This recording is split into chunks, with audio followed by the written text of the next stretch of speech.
Pemuda dengan Mata Roh, Cerita Douluo Dalu Soul Land 2 Bab 1. Genteng emas keemasan di atas bangunan besar seperti istana bersinar dengan cahaya yang menyilaukan karena sinar matahari. Pengerjaan kuno yang telah digunakan untuk membuat atap emas istana dan pintu merah menyebabkan orang tanpa sadar merasakan keseriusan ketika mereka melihatnya. Ketika menatap dari jauh, kabut tampak berkeliaran di sekitar istana.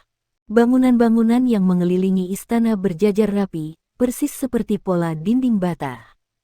Area yang mereka duduki tampak tanpa batas dengan mata telanjang. Dua kata Dukes Mansion diukir di gerbang setinggi 50 kaki yang berdiri di depan pintu masuk. Rumah besar yang menempati area lebih dari 2 km ini bukan milik kota. Sebaliknya, itu adalah bangunan tunggal yang terletak 50 meter di barat laut ibu kota Kekaisaran Bintang Luo, kota Star Luo. Dari sini Anda bisa melihat bahwa pemilik rumah besar ini memegang posisi terhormat dalam Kekaisaran Bintang Luo. Selama waktu hari ini, sinar matahari yang cerah dan indah akan menyinari ubin atap berkilau, menyebabkan lapisan emas yang mempesona menutupi keseluruhan rumah Duke. Anda bahkan bisa samar-samar melihat pemandangan ini di atas tembok kota Star Luo City. Pintu belakang area utara Dukes Mansion terbuka tanpa suara, dan sesosok kurus-kurus diam-diam keluar. Sosok itu adalah seorang pemuda yang tampaknya berusia sekitar 11 atau 12 tahun.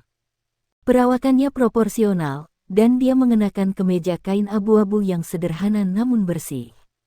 Dia juga memiliki seuntai kain kecil di punggungnya. Rambut hitam pendeknya terlihat rapi dan rapi. Pandangan tegas, yang dipenuhi dengan intensitas yang melampaui semua teman sebayanya pada usia yang sama, hadir di wajahnya yang tampan. Setelah dengan lembut menutup pintu belakang Dukes Mansion di belakangnya, pemuda itu dengan cepat berlari beberapa langkah ke depan. Namun, dia tiba-tiba berhenti untuk melihat kembali ke rumah Duke, matanya yang biru tua penuh dengan kebencian. "Ibu, awasi aku dari negeri orang yang sudah meninggal. Tidak peduli seberapa keras saya harus bekerja, akan ada hari ketika saya kembali, dan menginjak-injak semua yang ada di sini di bawah kaki saya. Karena itu, saya akan menghormati Anda dengan mengubah nama keluarga saya menjadi milik Anda. Huo, mulai sekarang, namaku adalah Huo Yuhao." Setelah menyelesaikan kalimatnya, dia berbalik menghadap Dukes Mansion, dan menatapnya dalam-dalam. Kemudian, dia berbalik dan pergi tanpa pikir panjang. Dia tidak menuju Star Luo City, yang terletak di barat daya Dukes Mansion. Sebaliknya, dia pergi ke utara. Sosok mungilnya berangsur-angsur menghilang ke kejauhan saat sinar matahari siang yang kuat menyinari dirinya. Meskipun tubuhnya kurus, cara yang ditinggalkannya sama sekali tidak menimbulkan perasaan tak berdaya sama sekali. Ada jalan lebar di semua sisi Dukes Mansion. Huo Yuhao terus berlari ke depan, matanya perlahan berubah semakin merah. "Ibu." Ekspresi tidak mau dan tidak diinginkan yang dimiliki ibunya ketika dia meninggal tanpa sadar muncul dalam pikiran Huo Yuhao, menyebabkan dia mengepalkan giginya dengan erat. "Saya harus menjadi lebih kuat. Ibu mengajari saya bahwa seseorang hanya bisa mengandalkan diri sendiri. Seseorang hanya dapat hidup lebih baik jika mereka kuat." Adegan dari ingatan Huo Yuhao tak henti-hentinya melintas di benaknya. Ibu Huo Yuhao adalah salah satu pelayan pribadi Duke, dan tumbuh bersama Duke. Seorang pelayan pribadi hanya ada demi melayani tuannya, tetapi Huo Yuhao diam-diam muncul di dalam perut ibunya suatu malam, 12 tahun yang lalu. Dia hamil selama 10 bulan, sebelum akhirnya melahirkan suatu hari.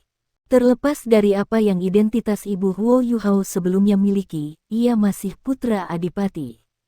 Oleh karena itu, meskipun perlakuannya di dalam istana tidak dapat digambarkan sebagai hal yang baik, itu masih tidak terlalu buruk. Ibunya tidak lagi tetap menjadi pembantu, dan mengandalkan kemuliaan anaknya untuk mendapatkan halaman untuk dirinya sendiri.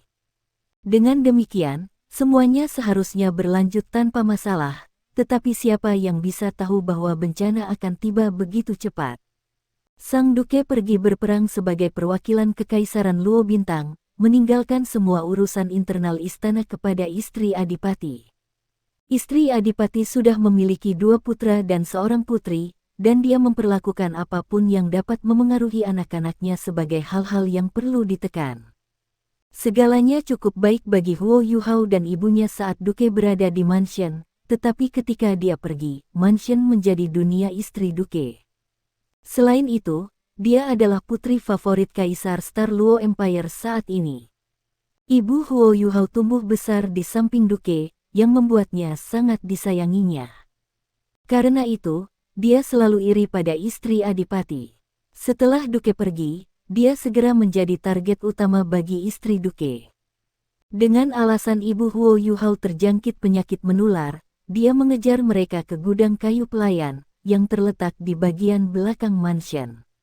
Selain itu, dia memotong semua sumber pendapatan mereka saat ini. Huo Yuhao baru berusia 2 tahun ketika ini terjadi. Ibu Huo Yuhao tidak memiliki tubuh yang sehat sejak awal, sehingga gaya hidup yang sulit yang harus mereka jalani menyebabkan tubuhnya runtuh secara bertahap. Terlebih lagi, para pelayan di bawah kendali istri duke akan sering menekannya, menyebabkan dia tiba-tiba meninggal karena penyakitnya ketika Huo Yuhao berusia 10 tahun. 4.000 tahun yang lalu, benua Douluo bertabrakan dengan benua matahari bulan, yang melayang karena Samudra Barat. Hal ini mengakibatkan daratan benua Douluo menjadi sangat diperluas, tetapi juga menyebabkan frekuensi perang di benua Douluo meningkat. Benua Douluo pada awalnya telah dibagi menjadi 2 negara 10.000 tahun yang lalu. Negara Surga Do, dan Negara Bintang Luo. Namun, benua Douluo sekarang telah dipecah menjadi 3 negara. Dari keduanya, Kekaisaran Luo Bintang masih ada, tetapi keluarga kerajaan telah berubah. Untungnya mereka telah menenangkan semua kerajaan mereka pada waktu itu, memungkinkan seluruh Kekaisaran Bintang Luo tetap bersatu, dan dengan demikian mengakibatkan mereka menjadi kekuatan terkuat dari ketiganya. Namun, Heaven Dou Empire terpecah karena perselisihan di antara kerajaan yang kuat. Pada akhirnya, itu dibagi menjadi Kekaisaran Jiwa Surgawi dan Kekaisaran Roh Dou. Sun Mun benua yang telah melayang dari barat memiliki luas permukaan yang luas dan sumber daya yang berlimpah. Itu sedikit lebih kecil dari benua Douluo, tetapi hanya memiliki 1 negara, yaitu Kekaisaran Sun Mun. Perang pecah antara kedua benua hampir segera setelah mereka bertabrakan. 3 negara di benua Douluo semuanya mengirim pasukan sekutu untuk berperang melawan musuh bersama mereka. Setelah hampir 20 tahun perang, mereka akhirnya berhasil mengalahkan Kekaisaran Sun Mun. Sejak saat itu, mereka menyatukan 2 benua dengan nama Douluo.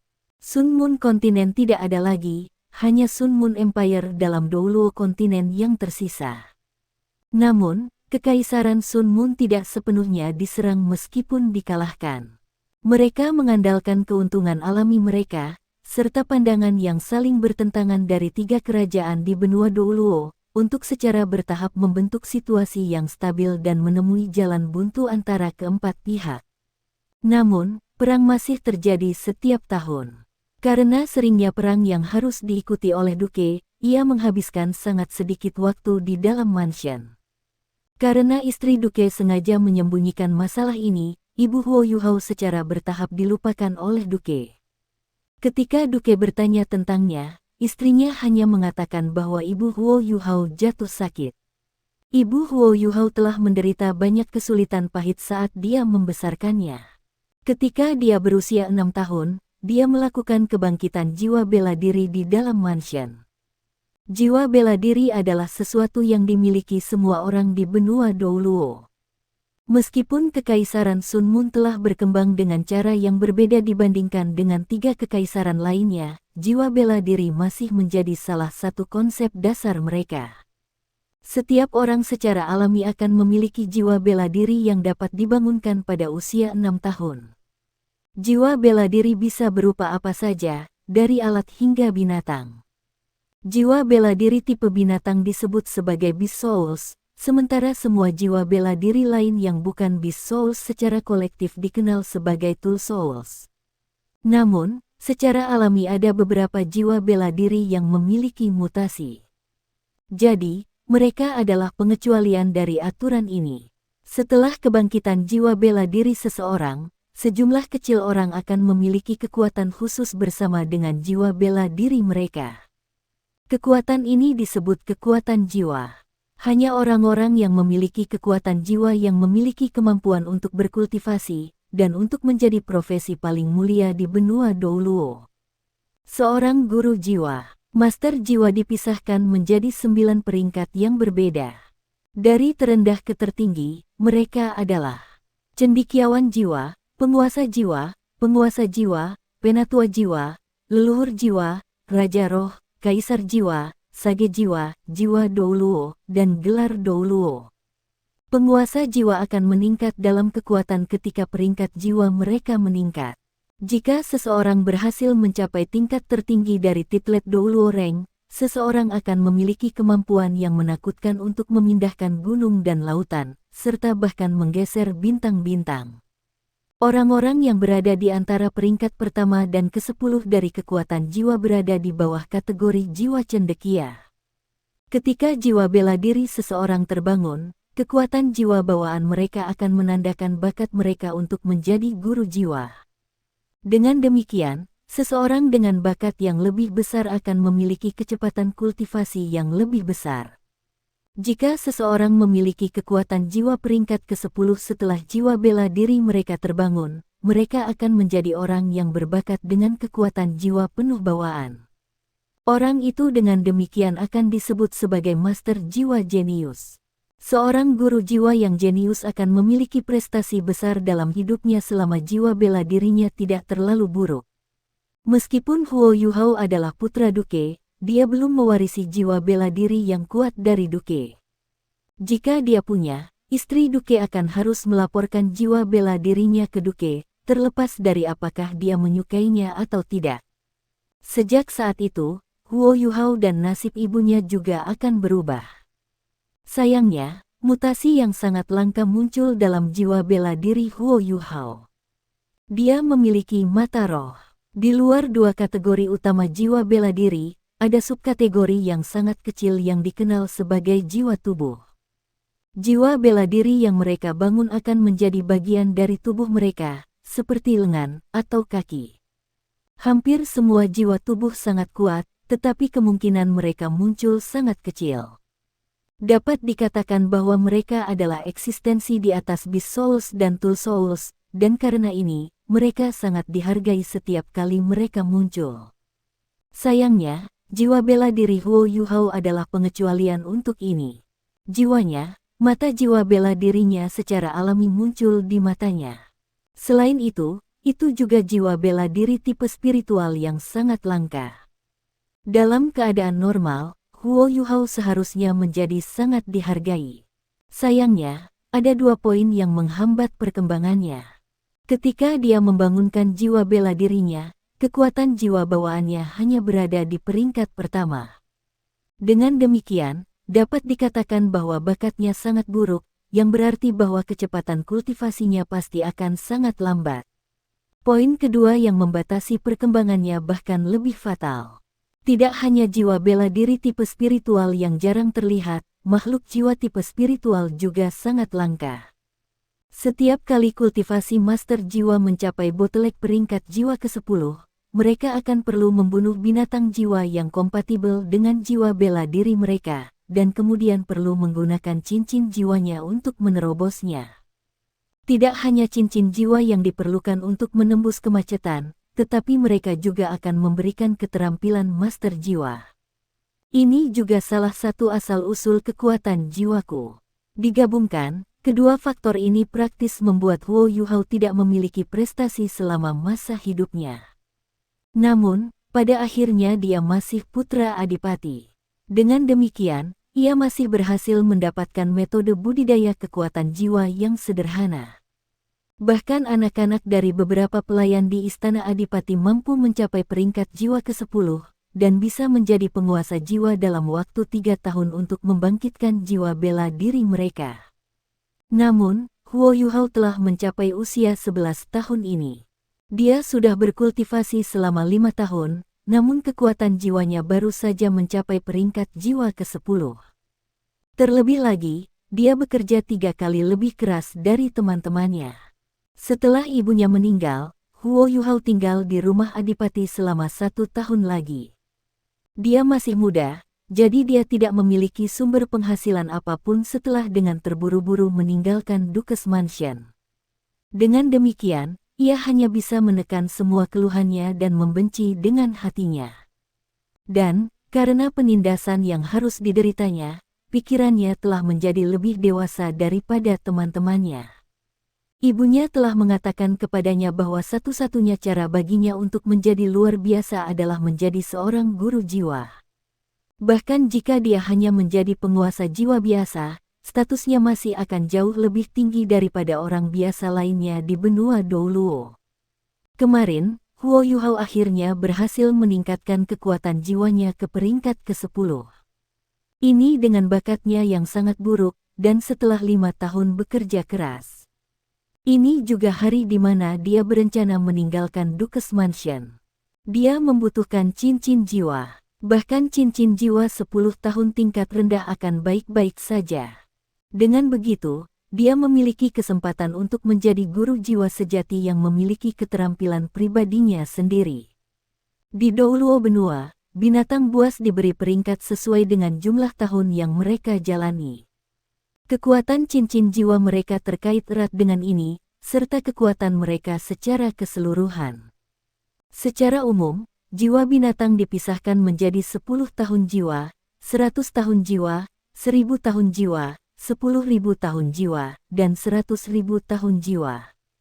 Master jiwa harus secara pribadi membunuh binatang jiwa untuk mendapatkan cincin jiwa dari itu ketika mati.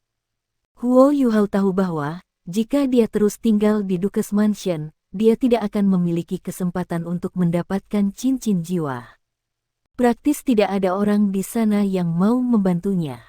Karena ini, dia dengan terburu-buru memutuskan untuk meninggalkan Istana Duke, meskipun dia tahu bahwa itu adalah hal yang sangat berbahaya baginya untuk mencari binatang berjiwa spiritual tipe sendirian. Lagi pula, anak sapi yang baru lahir tidak akan takut pada harimau.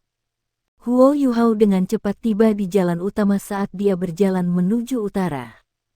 Meskipun masih muda, dia sudah membuat persiapan demi mendapatkan cincin jiwa.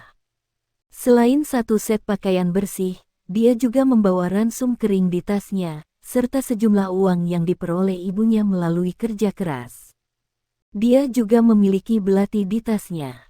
Tetapi yang paling penting, ia memiliki peta sederhana benua itu.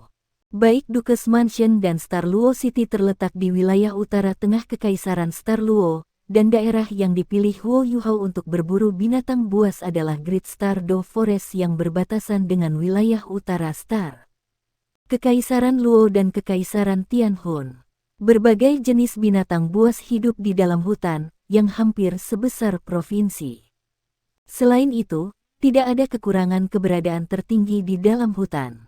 Jika ada orang lain yang tahu bahwa Huo Yuhao yang berusia 11 tahun telah berani memasuki hutan Stardo sendirian, tanpa seorang guru yang menemaninya, mereka pasti akan terkejut terpana. Dia melebih-lebihkan kemampuannya sendiri. Karena dia tidak memiliki keterampilan sama sekali, dia mungkin bahkan tidak bisa memenangkan pertarungan melawan binatang jiwa 10 tahun. Jalan utama benar-benar lurus, sehingga Huo Yuhao dengan cepat berjalan di sepanjang itu, mengikuti pinggir jalan. Meskipun dia masih muda, dia masih peringkat ke-10 jiwa cendekia. Kekuatan fisiknya jauh lebih besar daripada orang dewasa normal. Huo Yuhao menatap jauh ke kejauhan saat dia berjalan maju.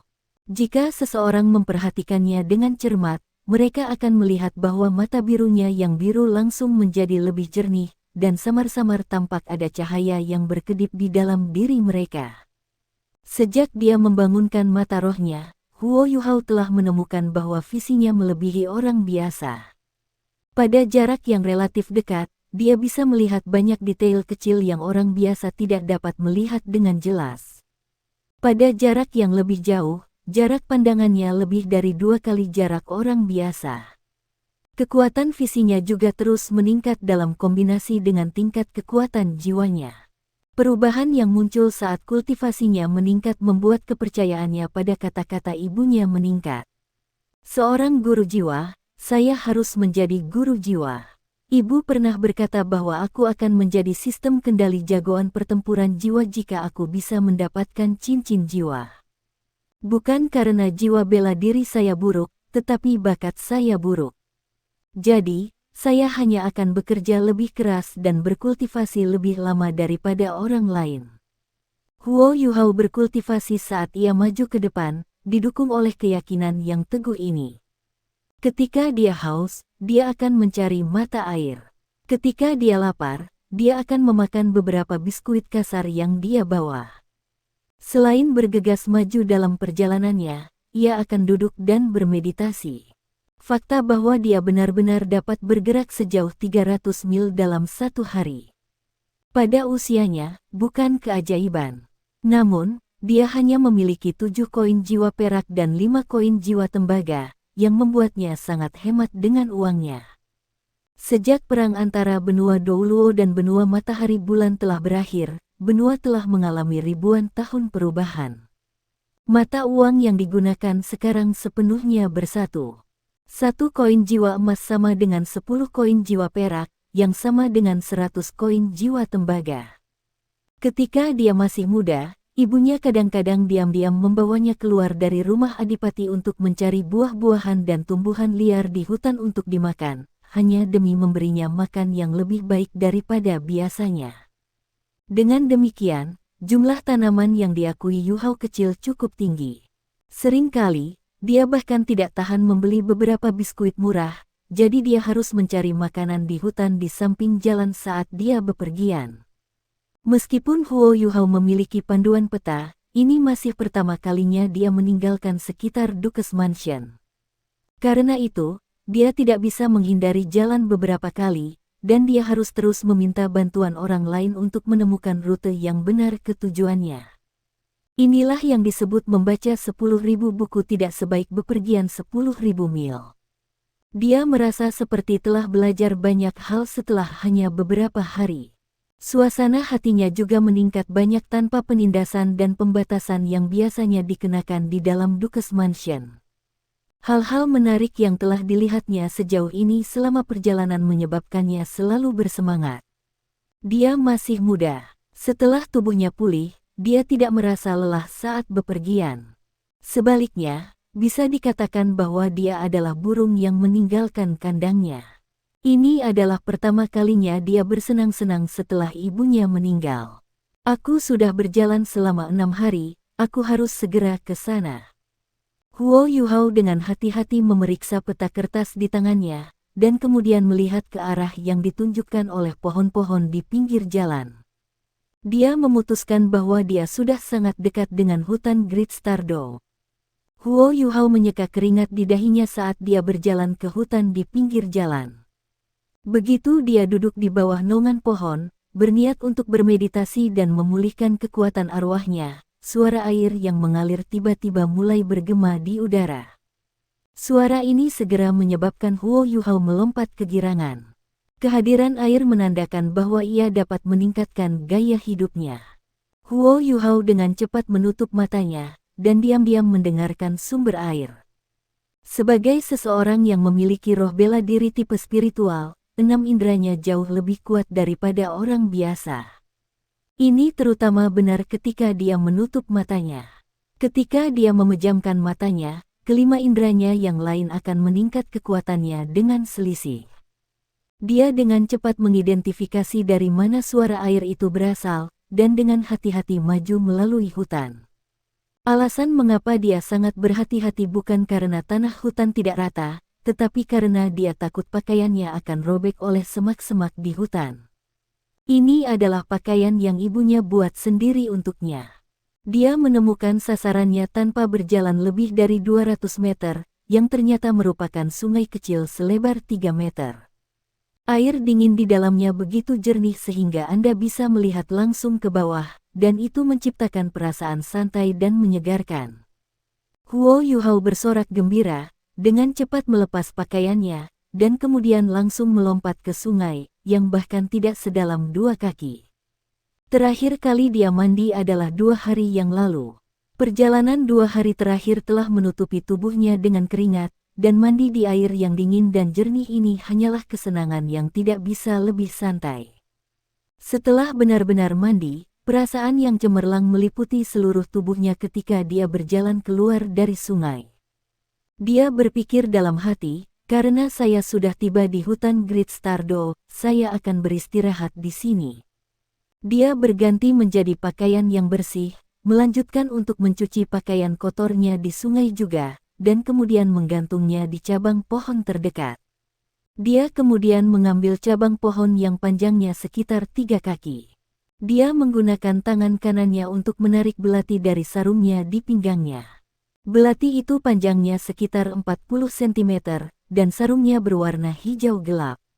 Sarung terbuat dari kulit yang keras, meskipun dia tidak tahu apakah itu kulit dari binatang, atau dari binatang roh. Dia hanya tahu bahwa itu adalah hadiah yang diberikan ayahnya kepada ibunya. Itu selalu dihargai oleh ibunya, sedemikian rupa sehingga ibunya hanya memberikannya kepadanya sesaat sebelum dia meninggal. Gagang belati itu panjangnya sekitar 17 cm, dan tidak memiliki dekorasi yang indah sama sekali. Itu memberi orang perasaan sederhana dan tanpa hiasan. Tidak hanya terasa alami untuk dipegang, tetapi juga terasa sangat nyaman. Itu juga tidak mengeluarkan suara saat terhunus. Pisau sepanjang 23 cm itu seperti air musim gugur yang jernih, dan tampaknya transparan.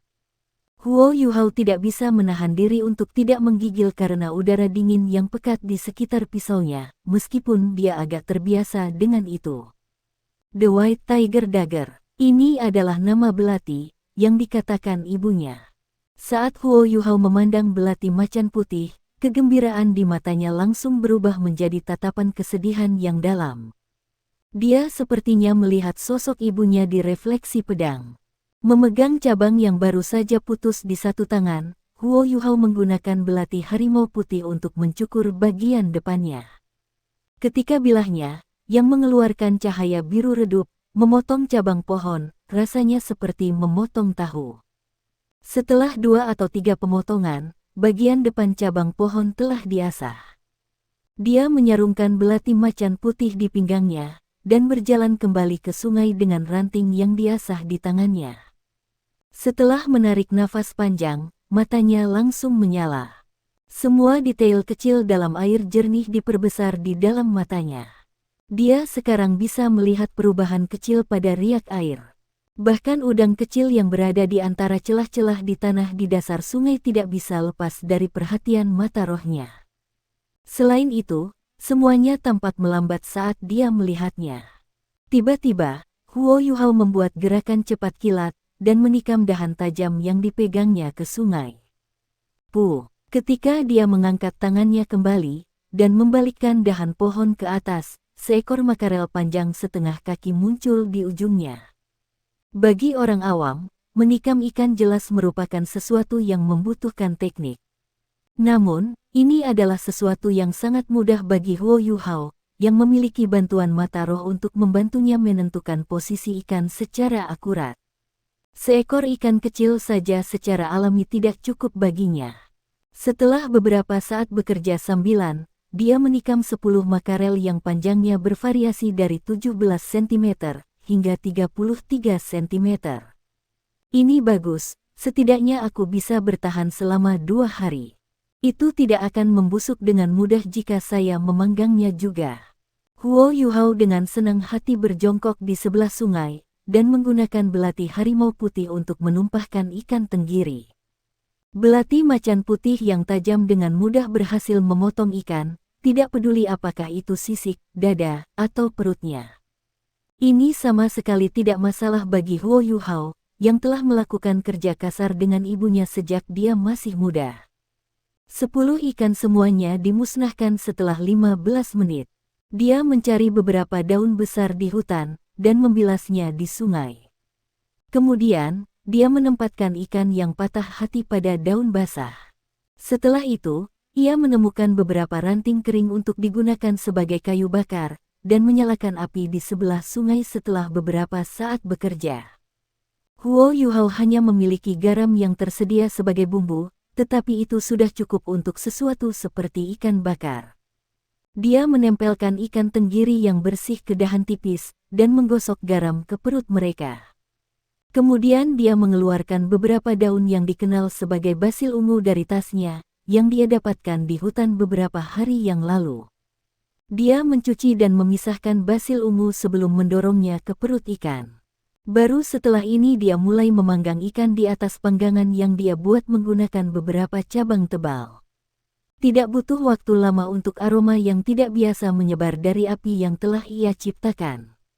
Baunya sangat berat dan mengandung daya tarik tertentu yang hanya dimiliki olehnya. Saat Huo Yuhao perlahan memutar ikan kembung, mereka berangsur-angsur berubah menjadi emas. Ini, disertai dengan aroma berat itu, sangat memikat. Awalnya, dia hanya memanggang 2 ikan, dan menyisihkan yang lain. Jika dia telah memanggang terlalu banyak ikan dalam sekali jalan, itu akan sangat mudah untuk masalah terjadi saat dia mengendalikan api. Betapa harumnya. Tangisan bahagia dan halus bergema di saat itu. Teriakan itu terdengar jelas dan murni, tetapi masih mengejutkan Huo Yuhao. Dia melihat ke arah sumber suara, dan melihat 2 orang berjalan di sepanjang sisi sungai. Orang yang berjalan di depan adalah seorang gadis yang terlihat berusia sekitar 15 atau 16 tahun, dan memiliki rambut hitam panjang yang diikat menjadi kuncir kuda di belakangnya. Dia mengenakan satu set jubah prajurit berwarna biru muda yang pas, yang sepertinya menguraikan tubuhnya yang masih muda dan lembut yang dipenuhi dengan masa muda. Dia memiliki mata seperti Phoenix, yang besar dan cerah. Dia juga memiliki hidung terangkat, wajah oval yang hampir sempurna, dan wajah cantik dan lembut yang sedikit senang saat dia memperbaiki pandangannya pada ikan bakar Huo Yuhao. Orang yang mengikuti di belakangnya adalah seorang pemuda yang seusia dengannya. Tubuhnya yang ramping tinggi dan lurus, sementara rambutnya yang pendek dan biru bersinar dengan kilau seperti batu giok di bawah sinar matahari. Meskipun dia belum tua, dia memberi orang semacam perasaan ilmiah. Wajah tampannya memiliki senyum malas namun hangat di atasnya, dan tangannya diletakkan di belakang kepalanya. Dia juga menatap ke arah Huo Yuhao dengan tatapan tertarik. Namun, dia tidak melihat ikan bakar, tetapi pada Huo Yuhao sendiri. Gadis itu berlari menuju Huo Yuhao dengan semangat tinggi. Ekspresi serakah dan lapar muncul di wajahnya ketika dia berkata, "Adik, apakah Anda menjual ikan bakar ini? Baunya sangat enak. Bagaimana Anda membuatnya?" Bukannya Huo Yuhao belum pernah melihat gadis cantik sebelumnya. Ketika dia berada di rumah Adipati, banyak gadis pelayan yang sangat cantik, namun tak satu pun dari mereka yang pernah sedekat gadis di depannya sebelumnya. Selain itu, tidak ada gadis di Dukes Mansion yang sebanding dengan gadis di depannya. Dia bukan kecantikan mutlak yang sempurna tanpa cacat, tetapi dia memiliki semacam temperamen yang luar biasa. Wajah Huo Yuhao agak memerah ketika dia menjawab, Aku akan mentraktir kalian berdua untuk makan." Gadis itu terkikik menanggapi, "Adik kecil, Anda bahkan menjadi malu. Maka, saya tidak akan sopan." Saat dia berbicara, dia mengulurkan tangannya untuk mengambil ikan panggang yang telah dilewati Huo Yuhao. Dia tampaknya tidak peduli tentang apa yang tampak seperti saat dia dengan hati-hati memakan ikan panggang, lalu menjerit nyaring panas. Pada saat itu, pemuda yang mengikuti gadis itu berjalan mendekat. Dia memiliki ekspresi tak berdaya di wajahnya saat dia mengangkat tangannya dan menyapa Huo Yuhao. Lalu dia berkata kepada gadis itu, "Xiao Ya, adik lelaki ini bahkan belum makan, namun kamu sudah mulai makan." Mata indah Xiao Ya melebar ketika dia dengan marah balas, "Apa yang baru saja kamu panggil aku?" Pemuda itu segera mengangkat tangannya dengan menyerah, "Baik, Guru Xiaoya, itu tidak masalah, kan? Xiaoya menatapnya dengan dingin dan berkata, begitulah seharusnya. Kamu harus memperhatikan statusmu. Meskipun dia tidak setua itu, tatapannya dipenuhi dengan tampilan yang menawan. Pemuda yang melihat tidak bisa membantu tetapi ekspresinya menjadi kosong. Huo Yuhao, yang berada di samping, tidak berani untuk terus mencari. Dia melewati ikan lain yang dia panggang untuk pemuda itu dan berkata, kakak, ini untukmu. Pemuda itu tersenyum dan berkata, tuan-tuan seharusnya tidak mengambil barang-barang bagus milik orang lain. Adik laki-laki, kamu masih belum makan. Apakah Anda menangkap ikan ini di sungai? Huo Yuhao mengangguk dan berkata, ini bukan masalah, saya masih bisa memanggang lagi. Sambil berbicara, dia menyerahkan ikan yang dipanggang itu kepada pemuda itu. Kemudian, dia dengan terampil mengambil 2 ikan yang dia sisihkan, sehingga dia bisa memanggangnya di rak kayu. Pemuda itu dengan lembut tersenyum dan berkata, aku Bei Bei dan dia Tang Ya. Adik kecil, siapa namamu? Aku Huo Yuhao, jawabnya sambil hati-hati memanggang ikan. Selama perjalanannya, dia bertemu banyak pelancong saat tidur di luar, dan juga menerima banyak bantuan dari mereka. Jadi, dia tidak ragu-ragu untuk memberi Tang Ya salah satu ikan yang dia bakar ketika dia bertanya. Beberapa hari terakhir telah mengajarinya fakta bahwa orang-orang harus saling membantu ketika mereka berada di luar. Bei Bei duduk di sebelah Tang Ya. Cara dia memakan ikan bakar jauh lebih anggun daripada ikan Tang Ya. Paling tidak, tangannya tidak sepenuhnya ternoda minyak. Pada saat Huo Yuhao selesai memanggang ikan kedua, Tang Ya sudah tidak sabar menunggu. Di bawah tatapan Bei Bei yang tak berdaya, dia mengambil ikan bakar lainnya. Namun, Bei Bei tidak mau makan ikan lain, jadi dia memberi isyarat agar Huo Yuhao makan dulu. Huo Yuhao sudah lapar, jadi dia makan ikan lainnya sambil terus memanggang lebih banyak. Meskipun bumbu yang digunakan pada ikan bakar hanya garam dan basil ungu, rasa ikan bakar itu sangat lezat. Dan meskipun ke-10 ikan itu tidak sebesar itu, ukuran mereka bersama masih cukup besar. Semua ikan dimakan oleh ketiganya. Ini terlalu enak. Saya belum pernah makan ikan bakar yang begitu lezat sebelumnya. Adik laki-laki Huo Yuhao, bagaimana kalau saya mempekerjakan Anda sebagai koki, oke? Tang Ya berbaring di rumput, dan berbaring dengan puas. Lekuk tubuhnya benar-benar terbuka, tapi sepertinya dia tidak keberatan sama sekali. Bei Bei menggaruk kepalanya sambil menatapnya, tetapi tidak melakukan apa-apa. Apakah kamu punya uang? Guru Xiaoya, Bei Bei bertanya, menyiram air dingin pada idenya. Aku akan punya uang di masa depan. Tang Ya sedikit malu saat dia duduk. Dia memelototi Bei Bei, tampaknya tidak senang padanya karena merusak rencananya. Huo Yuhao berdiri dan berkata, Brother Bei, Sister Tang, saya harus pergi dulu. Bei Bei berkata, adik laki-laki Huo, ini adalah desa terpencil, dan tidak jauh dari Great Stardew Forest di mana jiwa-jiwa berkeliaran. Kemana kamu ingin pergi? Huo Yuhao menggelengkan kepalanya, lalu meraih bajunya yang sudah kering dari cabang pohon. Dia tersenyum dan melambaikan tangan pada mereka berdua setelah dia memasukkan pakaiannya ke dalam tasnya.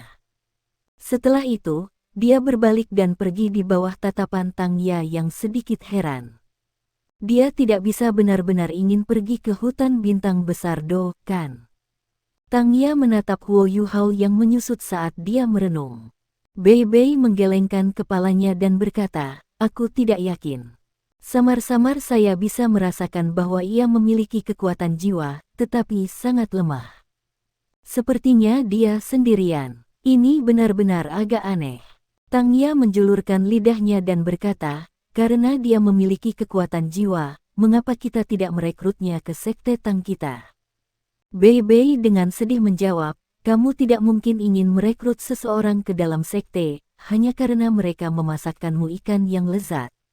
Wajah Tang Ya memerah ketika niatnya ditemukan, dan dia menjulurkan lidah pada Bei Bei. Bei Bei berkata, adik kecil Huo ini telah mengalami sesuatu dalam hidupnya. Saya bisa melihat bahwa kedewasaannya melebihi rekan-rekannya dari tatapannya saja. Namun, saya tidak tahu seperti apa bakatnya.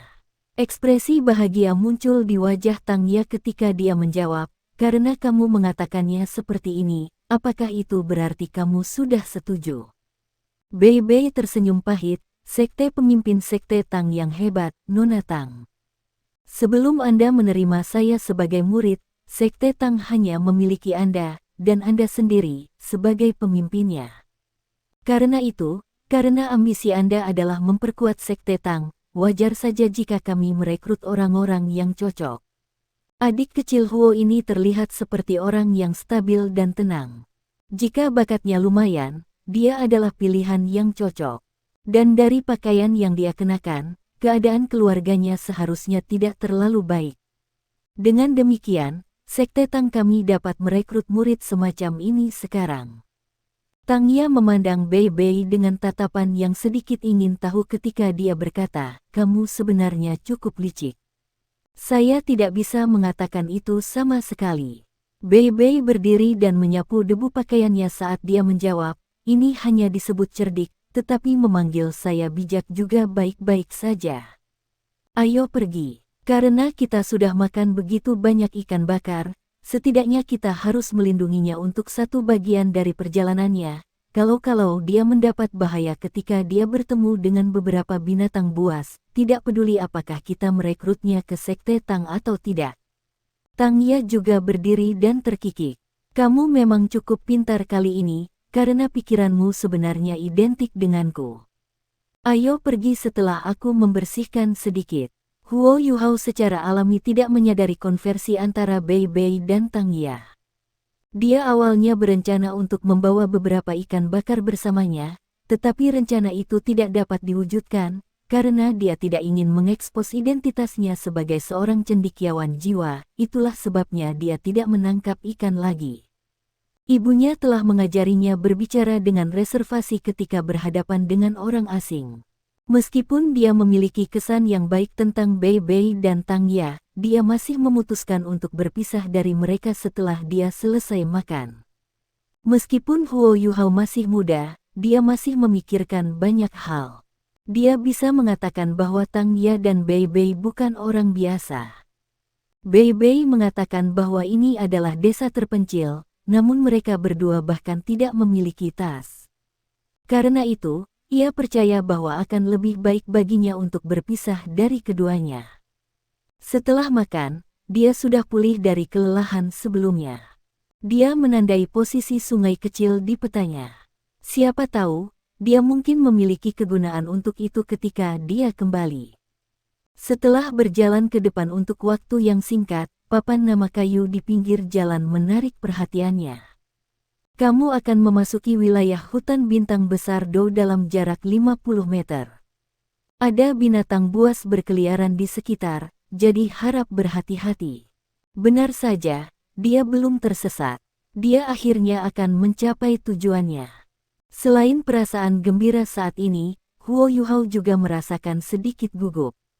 Dia menyentuh White Tiger Dagger di punggung bawahnya dan menekan kegelisahan di hatinya. Kemudian, dia mengambil langkah bertekad saat dia maju ke depan. Menjadi seorang guru jiwa adalah satu-satunya jalan keluar baginya. Ini adalah keyakinan yang dia pegang di dalam hatinya, dan dia tidak pernah menyesali keputusannya. Udara berangsur-angsur berubah dingin dan menyegarkan, dan perasaan luar biasa serius tampak ada di dalamnya. The Great Stardow Forest seperti binatang buas yang mulutnya terbuka lebar untuk makhluk muda. Dia akan memiliki kesempatan, atau ditelan.